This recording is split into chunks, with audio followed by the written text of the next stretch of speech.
Assalamualaikum warahmatullahi wabarakatuh. Alhamdulillahirabbil alamin. Wassalatu wassalamu ala asyrafil anbiya'i wal mursalin wa ala alihi wa sahbihi ajmain. Puji dan syukur marilah kita panjatkan kehadirat Allah Subhanahu wa ta'ala yang senantiasa memberikan berbagai macam kenikmatannya kepada kita, sehingga pada kesempatan malam hari ini kita bisa bermuajah kembali, berkumpul dalam rangka thalabul ilmi, yang mudah-mudahan dengan bergabungnya ibu bapak sekalian pada kesempatan malam ini di kajian Zoom kita, semoga dengan bergabungnya menjadi amal ibadah yang diterima oleh Allah Subhanahu wa ta'ala.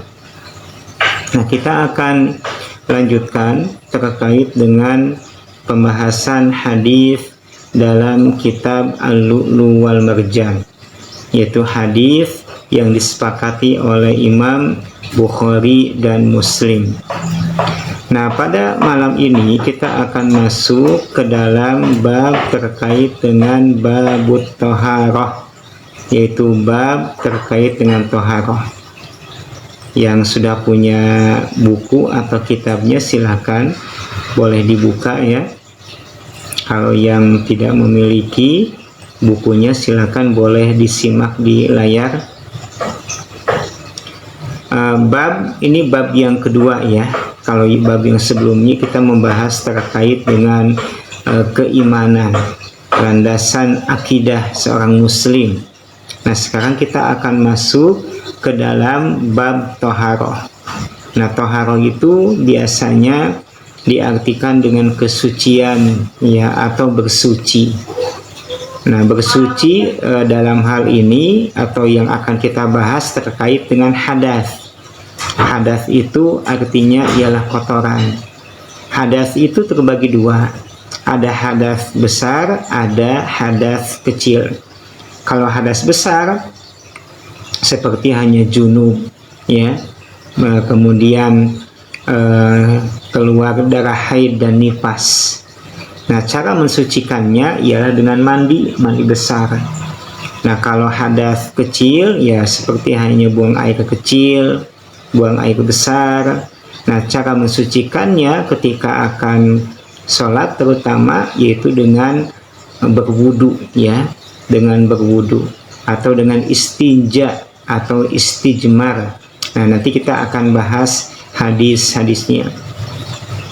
Nah, kita masuk ke dalam hadis yang ke-134. Jadi ibu bapak itu sudah belajar hadis lebih dari 100 hadis ya di buku Al-Lu'lu' wal Marjan. Hadis yang keempat ini dari Abu Hurairah radhiyallahu an. Yang nama aslinya ialah Abdurrahman bin Sakhar.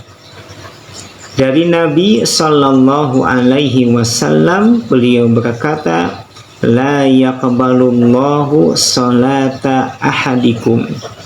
Allah tidak akan menerima salat salah seorang di antara kalian idza ahdatsa, apabila dalam keadaan hadas, hatta yatawaddo, sehingga dia berwudu. Nah, maka kita melihat bahwa hadis ini merupakan keterangan terkait dengan kunci diterimanya ibadah sholat. Nah, syarat sah sholat tentunya yang utama, yang pertama ialah bersih dari hadas, baik hadas besar maupun hadas kecil, atau bersih atau suci dari najis ya. Najis, kalau najis itu nanti kita akan bahas, ada babnya tersendiri ya. Itu bagian dari kotoran yang wajib disucikan juga, wajib dibersihkan kalau menempel pada badan, pakaian atau tempat. Jadi selain suci dari hadas, ibadah pun harus bersih dari najis. Hatta yatawaddo'a, sampai dia berwudu. Nah, berwudu tentunya untuk mensucikan hadas kecil. Sehingga kalau misalkan ada orang dia sholat dengan sengaja tanpa berwudu, maka dipastikan sholatnya tidak akan diterima. Kalau dia terlupa lalu ingat dalam jangka waktu yang tidak begitu lama, maka ketika dia ingat, dia berwudu, ulangi lagi sholatnya. Nah, ini menunjukkan jemaah sekalian bahwasanya ketika seorang hamba dia mau melakukan amalan yang paling agung, yang paling besar, yaitu sholat, hendaknya dia menghadap kepada Allah dengan mensucikan lahirnya terlebih dahulu. Ya, di ayat Al-Quran Allah Subhanahu wa Ta'ala berfirman, wa thiyabaka fatahhir, dan pakaianmu sucikanlah. Ya. Nah, kemudian ketika bersih zahir, maka jangan lupa bersihkan pula batin kita. Maka ketika sholat, hiasi diri ini dengan kekhusyuan. Di samping kita menghiasi diri kita, kita menghiasi pakaian kita, mempersembahkan yang terbaik di hadapan Allah, gitu ya. Jadi suci lahir dan suci batin. Suci lahir dan suci batin. Nah, kalau Allah Subhanahu wa Ta'ala tidak akan menerima sholat seseorang tanpa wudu, maka sebaliknya Allah akan menerima sholat atau ibadah sholat seseorang ketika mereka berwudu. Oleh karenanya syarat sah sholat itu ialah yang pertama bersih dari hadas dan najis, ya. Ya, walaupun dari segi pahala itu berbeda-beda antara satu dengan yang lainnya. Itu tergantung kepada kesucian batin, tergantung pada kekhusyuan. Karena ada kalanya orang itu jemaah sekalian dalam satu waktu, dalam satu tempat, sholat bersama, takbirnya bareng, salamnya pun barengan, tapi pahala di sisi Allah berbeda. Nah, tergantung pada kekhusyuan orang tersebut dalam melaksanakan ibadah sholat.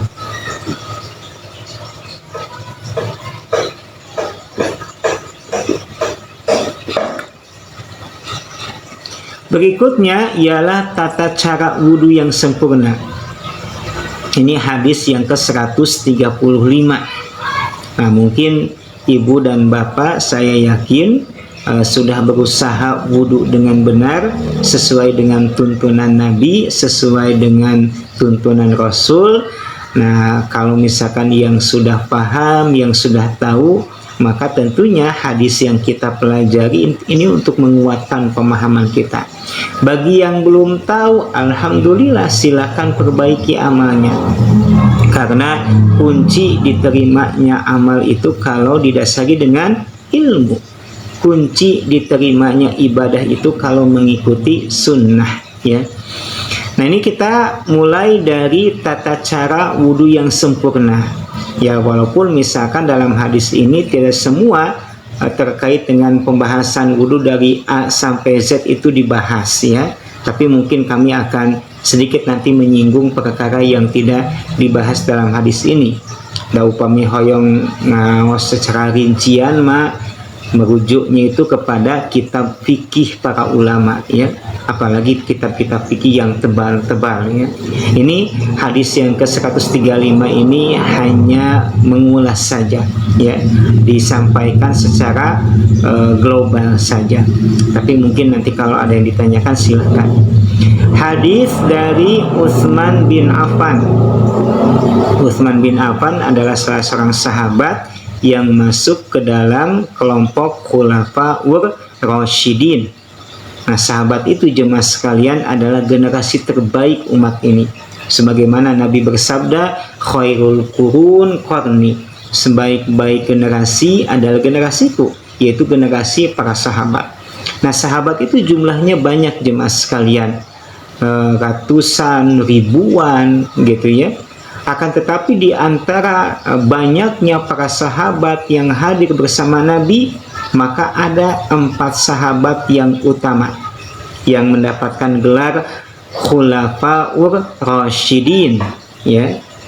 Dalam hadis yang sahih Rasul bersabda, bahwasanya ikutilah sunnahku dan sunnah khulafa rasyidin al-mahdiyyin, dan khulafa rasyidin yang telah mendapatkan petunjuk. Siapa 4 orang sahabat yang masuk kategori khulafa rasyidin? Yang pertama ialah Abu Bakar. Abu Bakar itu mendapatkan gelar As-Siddiq, ya, Abu Bakar As-Siddiq yang terpercaya. Kemudian yang kedua Umar ibnul Khattab yang mendapatkan gelar Al-Faruq, orang yang tegas dalam memisahkan hak dan batil.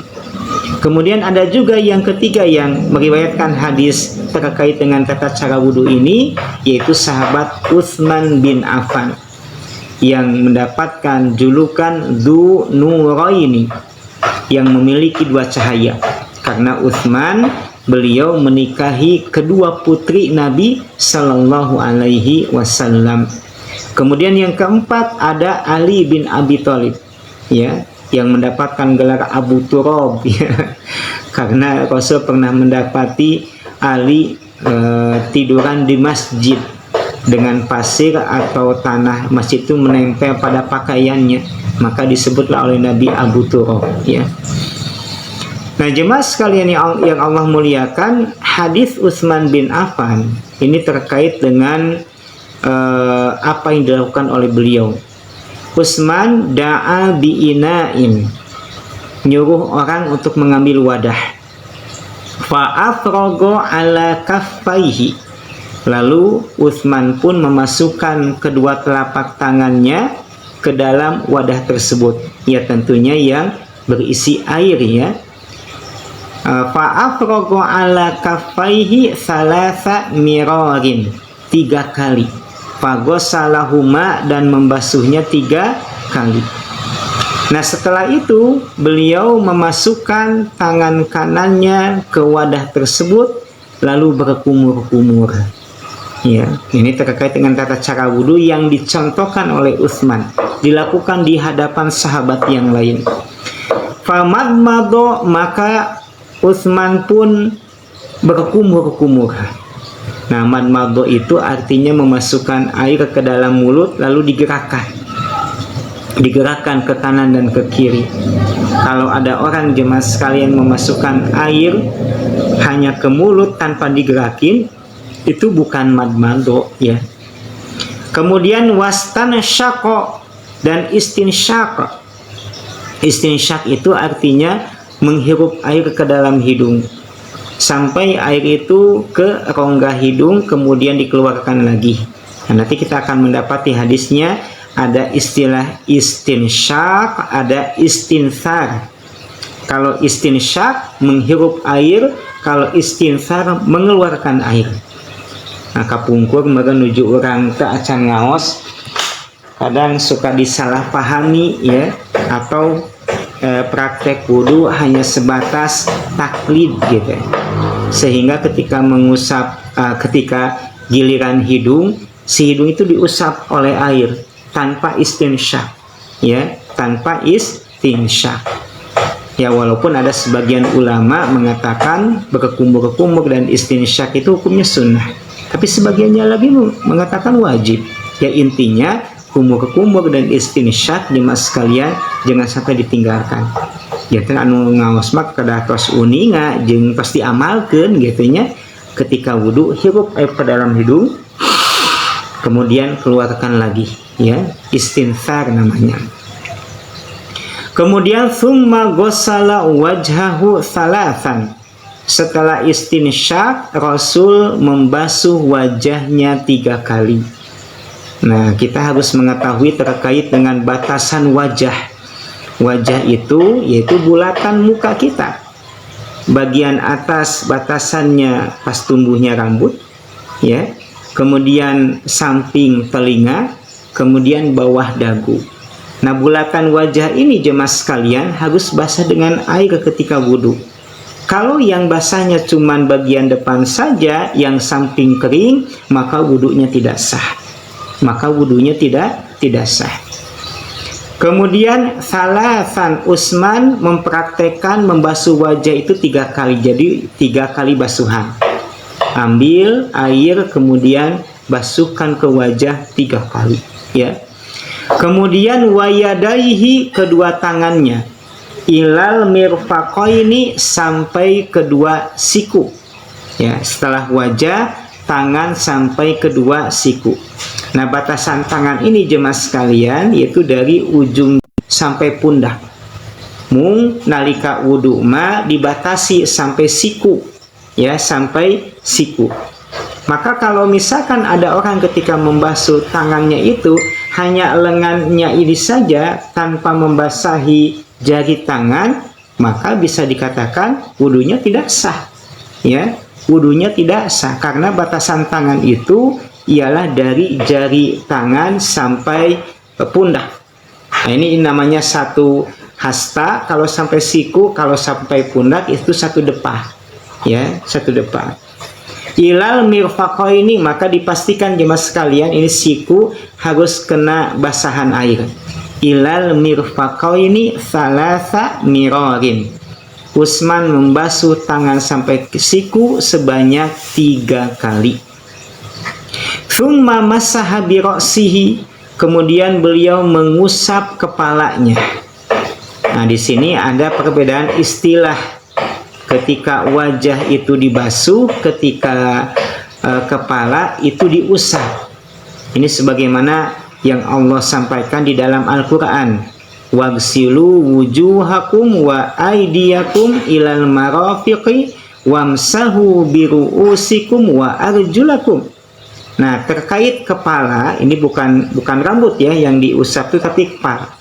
Terkait kepala itu bahasanya diusap, tidak dibasuh. Nah, apa bedanya dibasuh dengan diusap? Kalau dibasuh itu jemaah sekalian, air harus ngalir ke anggota wudhu. Oleh karenanya kadang kita suka aneh, ada sebagian orang ketika berwudhu itu ngambil air di keran oleh kedua telapak tangannya lalu ditumpahin lagi, ya. Ya, enggak, air itu ambil dengan telapak tangan kita, basuhkan, alirkan ke wajah, gitu. Nah, bedanya dengan diusap. Diusap itu cuman tangan asal basah aja, kemudian diusapkan ke kepala. Diusapkan ke kepala. Dan tentunya kalau kita melihat tuntunan Nabi, cara Nabi mengusap kepala itu, nanti kita akan dapat di hadisnya, beliau mengusap kepala dimulai dari bagian depan. Dimulai dari bagian depan, lalu ditarik ke belakang, dibalikin lagi. Nah, ini berlaku bagi laki-laki dan perempuan, ya. Di pembahasan terkait dengan tafsir ayat hukum telah kami jelaskan mengenai ragam perbedaan pendapat di kalangan ulama.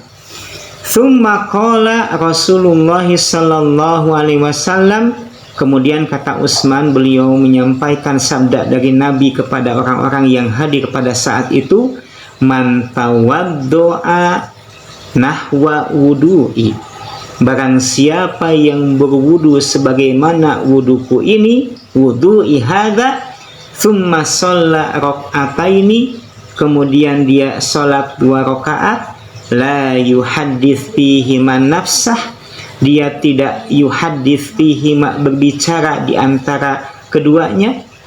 Nah, kalau kita merujuk kepada syarah hadis ini, yang dimaksud dengan la yuhadditsu fihi ialah bersikap khusyuk, bersikap tenang atau tumaninah.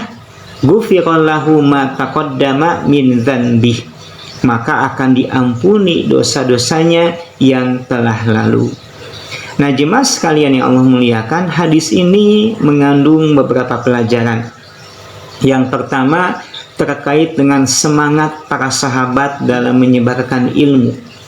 Utsman bin Affan mempraktekkan tata cara wudhu kepada orang-orang pada saat itu, sebagaimana Rasul mempraktekkan tata cara wudhu di hadapan sahabat, ya, di hadapan sahabat. Karena wudhu itu ibadah, dan sifatnya ibadah itu tauqifi, ya. Jadi harus mengikuti dalil tuntunan, tidak boleh mengikuti keinginan atau perasaan. Maka Utsman mencontohkan secara langsung bagaimana wudunya Nabi, ya. dimulai dengan membasuh tangan 3 kali, lalu berkumur-kumur dan istinsya, kemudian membasuh wajah 3 kali. Nah, mengusap kepala cukup 1 kali. Ya, kalau telinga bagaimana? Itu satu paket dengan telinga. Maka di antara cara mengusap telinga itu disambung setelah mengusap kepala ialah mengusap telinga. Ya, kemudian membasuh kaki sampai kedua mata kaki. Salah samirogin ilal ka'baini. Tadi kelewat ya. Jadi membasuh kaki sampai kedua mata kaki. Nah, itu tata cara wudhu yang dicontohkan oleh Nabi. Nah, kemudian kata Utsman, Nabi bersabda ini terkait dengan sholat syukurul wudhu. Ya, sholat syukurul wudhu itu sholat sehabis wudhu, dilakukan sebanyak 2 rakaat. Nah, ternyata jemaah sekalian yang Allah muliakan, mereka yang mengamalkan sunnah ini pahalanya ghufirallahu ma taqaddama min dzanbih. Allah akan mengampuni dosa-dosanya yang telah lalu. Nah, umumnya para ulama berkata dosa yang diampuni di hadis ini atau hadis yang lainnya ini hanya sebatas dosa-dosa kecil. Jadi dosa yang terhapuskan dengan amal kebaikan hanya sebatas dosa kecil. Adapun dosa besar maka harus taubatan nasuha. Di antaranya yang harus mengikuti rukunnya atau syaratnya sebagaimana dijelaskan oleh Imam An-Nawawi. Di antaranya an-nadmu, taubat nasuhatu, didasari dengan penyesalan. Kemudian yang kedua ada istighfar, meminta ampun kepada Allah. Lalu yang ketiga ada tekad tidak akan mengulangi. Lalu mengikuti dosa dengan kebaikan yang bisa kita amalkan lantaran Allah berfirman innal hasanati yudhibanas sayyi'at. Sesungguhnya kebaikan itu bisa menghapuskan kepada keburukan. Itu taubat nasuha. Ya. Akan tetapi dalam hadis ini yang dimaksud dengan ghufirallahu ma taqaddama min dzanbi adalah dosa yang masuk ke dalam kategori dosa-dosa kecil. Ya, walaupun sih kita berharap bahwa kebaikan apapun yang kita lakukan mudah-mudahan bisa menghapuskan dosa besar juga. Karena Allah Subhanahu wa Ta'ala Maha Pengampun bagi hamba-hambanya. Nah, ini sholat syukurul wudhu ini ternyata jemaah sekalian sering diamalkan oleh sahabat, yaitu sahabat Bilal selain Utsman dan yang lainnya. Rasul pernah berkata kepada Bilal, "Wahai Bilal, apa gerangan amal yang kamu lakukan? Karena tadi malam," kata Rasul, "aku mendengar suara terompahmu di surga." Kemudian kata Bilal, "Wahai Rasul, sesungguhnya tiap kali aku berwudu maka aku suka sholat 2 rakaat." Inilah yang dinamakan sholat syukrul wudu, ya. Dan pahalanya Allah akan mengampuni dosa-dosa kita yang telah lalu. Nah, kemudian ibu bapak yang Allah muliakan, berikutnya terkait dengan tata cara wudhu Nabi Muhammad Sallallahu Alaihi Wasallam. Ini hadisnya dari Abdullah bin Zaid.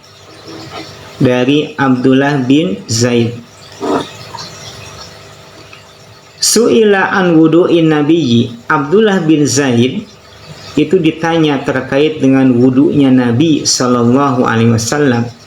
Fada'a bitaurin. Maka Abdullah pun nyuruh orang untuk membawa wadah. Taur itu semacam wadah minum atau baskom. Biasanya terbuat dari kuningan atau terbuat dari batu. Itu at-taur, ya. Min ma'in, minta dibawakan wadah yang di dalamnya sudah ada air. Fatawaddu alahum wudu'an nabiyyi.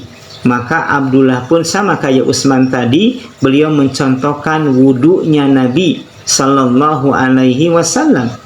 Fa'akfa'a ala yadihi minat taur. Beliau memasukkan tangannya ke wadah tersebut, membasuh kedua tangannya 3 kali. Nah, ini juga menjadi jawaban bagi sebagian saudara kita yang menganggap bahwa air mustakmal itu suci tapi tidak mensucikan. Air mustakmal itu gini jemaah sekalian, jadi air yang pernah digunakan untuk bersuci, entah itu wudhu atau mandi besar gitu ya, maka tidak boleh digunakan untuk bersuci lagi, karena itu tidak masuk ke dalam kategori air yang mensucikan. Tapi kenyataannya para sahabat zaman dahulu kan umumnya kapung mata acan populer istilah gayung ayak merenya, tapi tidak seperti hanya di zaman sekarang. Maka para sahabat itu kalau mau wudhu itu ala kadarnya, ya tinggal dibawakan ember yang berisikan air, mereka masukkan tangan ke dalam ember tersebut. Kalau air mustakmal itu suci tapi tidak mensucikan, maka tentunya para sahabat tidak akan memasukkan tangannya ke ember tersebut. Karena kalaulah air mustakmal itu tidak mensucikan, maka cipratannya itu kan akan mengenai air tersebut gitu. Apalagi kita melihat bagaimana praktek Nabi ketika mandi besar ya. Beliau mandi bareng dengan istrinya dalam satu wadah, bergantian pada saat itu. Kalau air mustakmal itu tidak mensucikan, tentunya Rasul akan sangat hati-hati atau membagi air dari air yang belum pernah dipakai bersuci dan air yang sudah pernah dipakai bersuci. Tapi kenyataannya tidak, karena air itu jemaah sekalian pada hakikatnya suci kecuali terkena najis ya, atau air mutanajis. Tapi selama air itu tidak berubah warna, rasa dan baunya karena najis, maka selama itu pula air itu suci mensucikan walaupun dipakai beberapa kali. Kita lanjutkan ya.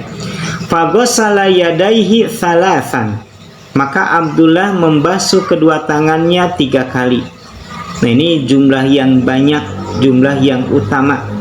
Adapun kalau lebih dari 3 kali itu dimakruhkan oleh para ulama. Nah hukum membasuh anggota wudhu 3 kali itu jemaah sekalian hukumnya sunnah. Nanti kita akan mendapati hadis terkait dengan membasuh anggota wudhu 2 kali. Yang wajib itu 1 kali, 2 atau 3 itu sunnah. Ya, kalau lebih dari 3 itu dihukumi makruh oleh para ulama. Ya. Kemudian thumma adkhala yadahu fit taur. Setelah membasuh kedua tangannya 3 kali, beliau memasukkan tangannya lagi ke ember, lalu berkumur-kumur dan istinsyaq. Wastanthara dan istinthar. Istinthar itu mengeluarkan air dari hidung. Ya, mengeluarkan air dari hidung. Nah ini ada 2 cara jemaah sekalian untuk kumur-kumur dan istinsyaq. Ya, yang pertama 1 kali cedukan. Ambil cedukan air oleh tangan kita, lalu sebagian pakai kumur-kumur, sebagian gunakan untuk istinsyaq. Dan keluarkan secara berbarengan. Berarti 3 kali cedukan untuk kumur-kumur dan istinsyaq. Kemudian cara yang kedua dipisah antara kumur-kumur dan istinsyaq. Ambil 3 kali cedukan untuk kumur-kumur dan ambil 3 kali cedukan untuk istinsyaq. Ya walaupun dari segi debit air atau jumlah air yang digunakan, makin hemat itu makin baik. Makin hemat ini makin yang utama. Berarti kalau yang lebih hemat itu cara yang pertama itu yang utama. Jadi untuk kumur-kumur dan istinsyaq 1 kali cedukan. Nah, kemudian dilakukan sebanyak 3 kali. Istinthar-nya pun 3 kali. Istinsyaq itu mengeluarkan air dari hidung. Bithalasi gharafatin. Summa adkhala yadahu, kemudian Abdullah memasukkan tangannya lagi ke wadah dan membasuh wajahnya 3 kali. Ini sunnah membasuh wajah 3 kali. Summa ghasala yadaihi, kemudian membasuh kedua tangannya sampai siku. Ini wajibnya sampai siku. Ilal mirfaqaini, ya, sampai siku. Ila itu maksudnya lil goyah, sampai ke siku. Maka di antara cara membasuh tangan ketika wudhu itu ialah alirkan air dari ujung jari sampai siku. Alirkan air dari ujung jari sampai siku. Kemudian dibasuh sebanyak 3 kali. Nah, ini bulatan tangan ini harus kena air semuanya ya. Baik tangan bagian luar atau baik tangan bagian dalam. Ini sesuai dengan apa yang Allah sampaikan dalam Al-Qur'an, wagsilu aydiyakum ilal marafiqi. Ila itu maksudnya lil ghoyah. Air itu harus nyampai ke siku. Tsumma adkhala yadahu, kemudian beliau memasukkan tangannya lagi untuk dibasahi tangannya itu. Famasaha ra'sahu, lalu beliau mengusap kepalanya.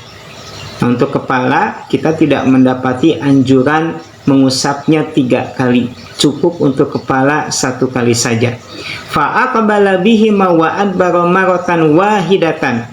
Caranya beliau mengusap kepala dari bagian depan lalu ke belakang ya, wa adbara maratan wahidatan, cukup 1 kali. Nah, setelah itu membasuh kedua kaki ilal ka'baini, sampai mata kaki.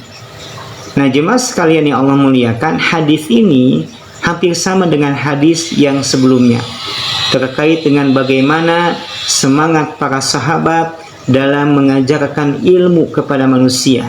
Ya, tentunya ilmu yang mereka dapatkan langsung dari baginda kita Nabi besar Muhammad sallallahu alaihi wasallam. Kemudian selanjutnya ialah istinthar dan istijmar dalam jumlah yang ganjil. Tadi istinthar telah saya jelaskan ya. Apa istinthar itu? Yaitu mengeluarkan air dari hidung. Kalau istijmar, jemaah sekalian, itu bersuci dengan menggunakan batu. Namanya istijmar. Walaupun sebagian ulama menggunakan istilah yang lain, diantaranya istinja. Nah, kalau istinja itu bisa dengan air, bisa dengan batu. Kalau istijmar itu dengan batu saja. Dalam jumlah yang ganjil, witir ya, ganjil lawan dari genap. Hadis Abu Hurairah radhiyallahu an, dari Nabi sallallahu alaihi wasallam, annahu qala, beliau bersabda, man tawaddoa, barang siapa yang berwudu, falyastanthir, maka istinsarlah ya. Jadi keluarkan air dari hidung ya, cukup air itu ditarik, dihirup sampai rongga hidung, kemudian keluarkan lagi. Waduh, mati ya. Masuk lagi aja.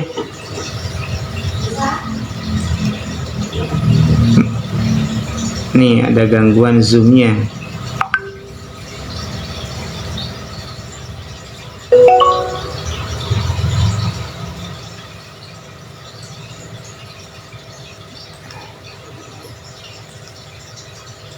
Bentar.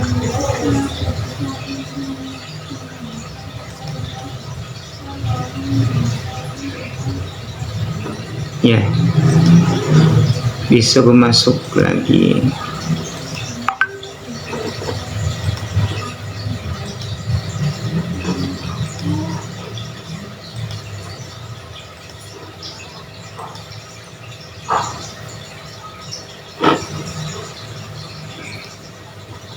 Baik, baik kita lanjutkan ya.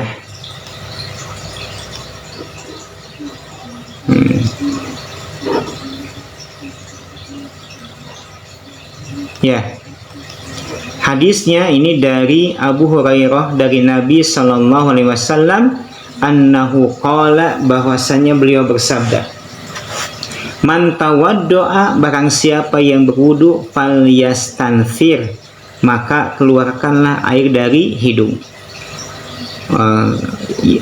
Falyastanthir tentunya dilakukan setelah istinsyak. Nah, kalau misalkan dalam kondisi tidak puasa, hendaknya bersangatan jemaah sekalian dalam istinsyak itu. Dipastikan air masuk ke rongga hidung. Tapi berbeda hanya ketika kita sedang dalam keadaan puasa gitu ya, maka secukupnya aja air masuk ke hidung tuh.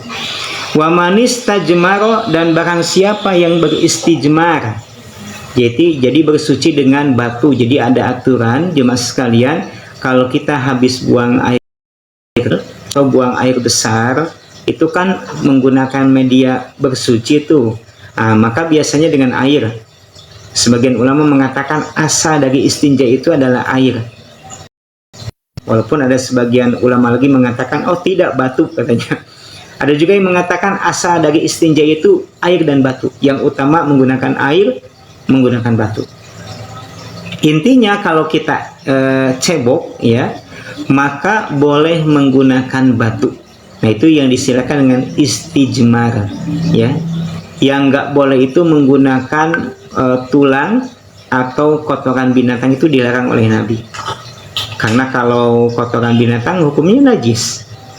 Sedangkan tulang itu kata Rasul itu makanan saudara kalian dari bangsa jin. Maka dilarang menggunakan tulang dan kotoran binatang, gunakan batu. Ya. Kalau di zaman sekarang, Ustadz bolehkah cebok dengan menggunakan tisu tanpa air? Ya, maka hal itu dibolehkan oleh para ulama. Selama syaratnya itu terpenuhi, yaitu si media tersebut diyakini atau diduga kuat bisa menghilangkan najis yang menempel pada badan atau kemaluan kita. Nah, barang siapa yang istijmar menggunakan wudhu ketika bersuci, maka hendaknya dengan bilangan ganjil, ya, 3 minimal ya. Nah, kalau misalkan 3 tidak cukup, boleh menggunakan 5 batu. Kalau 5 batu tidak cukup, boleh menggunakan 7 batu. Jadi akhiri dengan bilangan ganjil, ya, akhiri dengan bilangan ganjil. Nah, berikutnya ibu bapak yang Allah muliakan, hadis ke-138. Ini hadis dari Abu Hurairah radhiyallahu anhu. Dari Nabi sallallahu alaihi wasallam, beliau bersabda, "Idza staiqadha ahadukum," apabila salah seorang di antara kalian bangun tidur, min manamihi falyatawaddo, maka hendaknya dia berwudu. Falyastansir, dan keluarkanlah air dari hidung salasan 3 kali. Fa inna syaitana, karena sesungguhnya setan itu yabitu bermalam ala khaysyumihi, di dalam rongga hidungnya. Di rongga hidungnya. Nah, hadis Abu Hurairah ini jemaah sekalian menjadi pelajaran bagi kita ya, terkait dengan tuntunan ketika bangun tidur. Saat bangun tidur sebenarnya ada sunnah-sunnah yang mungkin sebagian orang sudah meninggalkan. Apalagi bangunnya di sepertiga malam, di pertengahan malam, itu ada sunnah. Nah, yang pertama ketika bangun hendaknya baca doa, zikir kepada Allah dengan membaca alhamdulillahilladzi ahyana ba'dama amatana wa ilaihin nusyur. Kalau mau ditambah zikirnya, silakan baca ayat-ayat terakhir di surah Ali Imran yang dimulai dengan bunyi inna fi khalqis samawati wal ardi wa ikhtilafil laili wan nahari la ayati liulil albab, sampai ya ayyuhalladzina amanu sabiru wasabiru warabitu, ayat yang ke-200 di surah Ali Imran. Silakan dibaca. Nah, termasuk bagian dari sunnah ketika bangun dari tidur ialah mengusap wajah. Ini ada hadis yang sahih menjelaskan terkait dengan mengusap wajah ketika bangun dari tidur. Diusap wajah, ya, tentunya sambil berzikir dan berdoa. Ya, jangan lain cuman gigi sik pungkul, lain gigi sik, usap wajah ketika bangun tidur. Kemudian berwudu. Nah, di dalam wudu itu ada tuntunan istinsar, mengeluarkan air dari hidung. Di antara hikmahnya apa? Kata Nabi, fa inna syaitana yabitu ala khaysyumihi, sesungguhnya setan itu bermalam di hidungnya. Jadi yang namanya setan itu jemaah sekalian tidak pandang waktu ya ketika menggoda manusia. Baik mereka sedang terjaga ataupun mereka sedang tertidur. Ya. Ketika terjaga, baik ketika dalam urusan dunia ataupun dalam urusan akhirat. Jangan disangka kita ketika akan sholat tidak digoda oleh setan. Kita digoda oleh setan. Setan nggak akan membiarkan kita khusyuk dalam beribadah kepada Allah. Setan akan membisikkan ke dalam diri kita, uzkur kada, ingat ini, ingat itu, ingat ini, ingat itu. Ujung-ujungnya kita lupa bilangan rakaat. Ya teh 2 atau napi 3, 3 atau napi 4 gitu. Di luar aktivitas ibadah tentulah setan berusaha menyesatkan umat manusia. Ketika tidur pun setan menggoda kita. Di antaranya mereka menggoda lewat mimpi yang buruk, ya. Kemudian bersembunyi kalau dalam hadis ini. Mereka bermalam di lubang hidung, ya. Entah itu dimaknai secara hakiki dan tidak ada penghalang memaknai seperti itu, atau maknawi. Maknawi bisa jadi dalam artian setan berusaha mencegah manusia dari ketaatan kepada Allah. Di hadis yang lain, dalam hadis yang sahih, Rasul bersabda bahwa ketika kita tidur di malam hari, itu setan memberikan 3 ikatan di punuk kita. Ada 3 ikatan dalam punuk kita. Nah, ketika kita bangun lalu berzikir kepada Allah seperti yang tadi dianjurkan, maka 1 ikatan terlepas. Ketika kita berwudu, ikatan yang kedua terlepas. Ketika kita sholat, ikatan yang ketiga terlepas. Dan kita pun menjalani hari dengan penuh semangat, optimis, dan berharap kepada Allah. Tapi beda hanya kalau orang malam hari full digunakan untuk tidur, bahkan tahajud tidak, sholat subuh pun ia lewati. Maka 3 ikatan setan ini masih bercokol di punuknya. Maka dia pun akan menjalani hari dengan penuh kemalasan. Tidak ada semangat dalam dirinya, terlebih lagi untuk beramal agar mendapatkan keridhaan dan ampunan Allah Subhanahu wa Ta'ala. Nah, maka ini diantara hikmah kenapa ada istinsyak, kenapa ada istinthar. Nah, untuk menjauhkan diri kita dari godaan setan diantaranya. Nah, berikutnya mengenai kewajiban membasuh kedua kaki ya secara sempurna. Ini anggota wudhu yang terakhir dibasuh ialah kedua kaki, ya. Nah, kedua kaki itu batasannya sampai mata kaki. Adapun dilebihin itu boleh, nanti kita akan mendapati hadisnya ya dalam kitab ini. Hadis yang ke-139 dari Abdullah bin Amr bahwasanya beliau berkata, takhallafa annan nabiyyu sallallahu alaihi wasallam, Nabi pernah tertinggal dari rombongan, fi safratin, safarnaha, ketika kami melakukan safar perjalanan, tapi pada akhirnya fa'adrakna, Nabi berhasil menyusul kami, wa qad arhaqatna as-salat, dan pada saat itu waktu sholat sudah mau habis, ya. Wa nahnu natawaddo, dan kami pun berwudu. Faja'ana namsahu, maka di antara kami, kata Abdullah bin Amr, ada yang mengusap kakinya. Dan pada saat itu dilihat oleh Nabi, dan Nabi pun menyeru manusia dengan suara yang tinggi. Beliau berkata, wailul lil aqabi minan nar, celaka dari tumit atau mata kaki dari api neraka. Jadi Rasul pada saat itu melihat ada orang atau orang-orang yang gak benar wudunya. Ketika membasuh kaki, itu ada bagian yang kering, tidak terkena air. Entah itu bagian mata kakinya, yang tumitnya.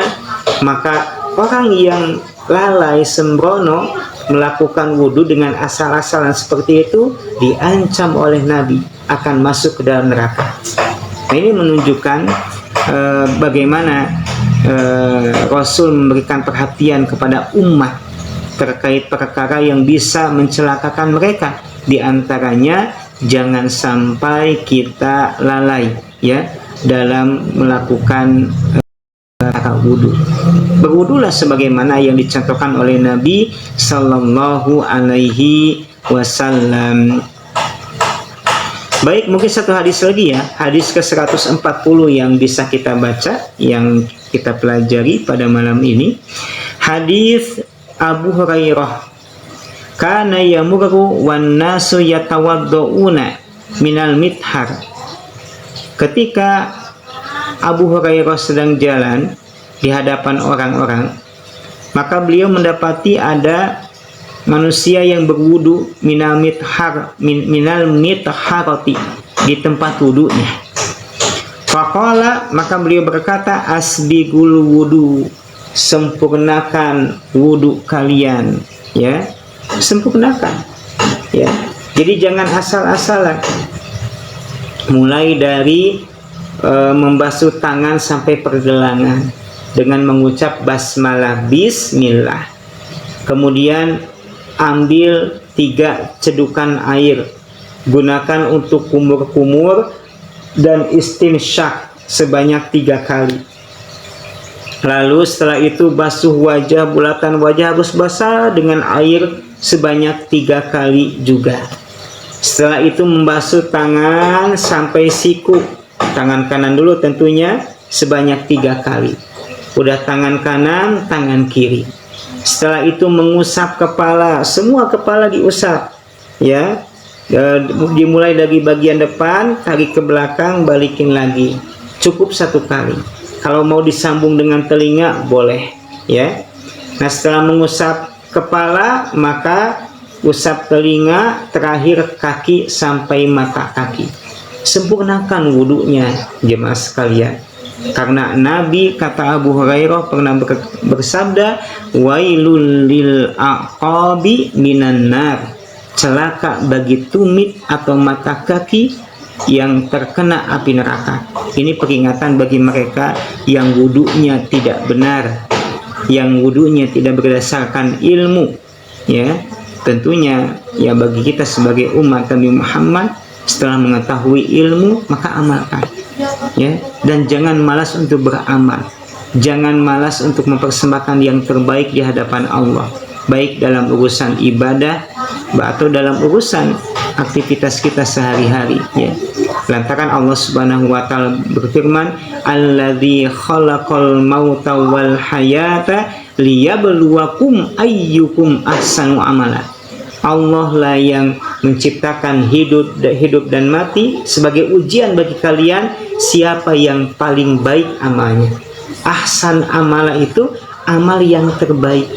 Maka ketika wudu, persembahkanlah wudu yang terbaik. Ketika sholat, maka persembahkan pula sholat yang terbaik di hadapan Allah. Tentunya kita mendapatkan predikat terbaik kalau mengikuti tuntunan Nabi Sallallahu Alaihi Wasallam. Maka disinilah pentingnya belajar agar kita bisa paham terkait dengan amal yang Allah perintahkan. Baik ibu bapak yang Allah muliakan, itu mungkin ya yang bisa kami sampaikan pada kesempatan kali ini. Mohon maaf tidak ada sesi tanya jawab, tapi yang mau bertanya silakan untuk disampaikan di grup WA yang telah kami buat. Kita tutup dengan kifaratul majelis. Subhanakallahumma wa bihamdika asyhadu an la ilaha illa anta astaghfiruka wa atubu ilaik. Wassalamualaikum warahmatullahi wabarakatuh.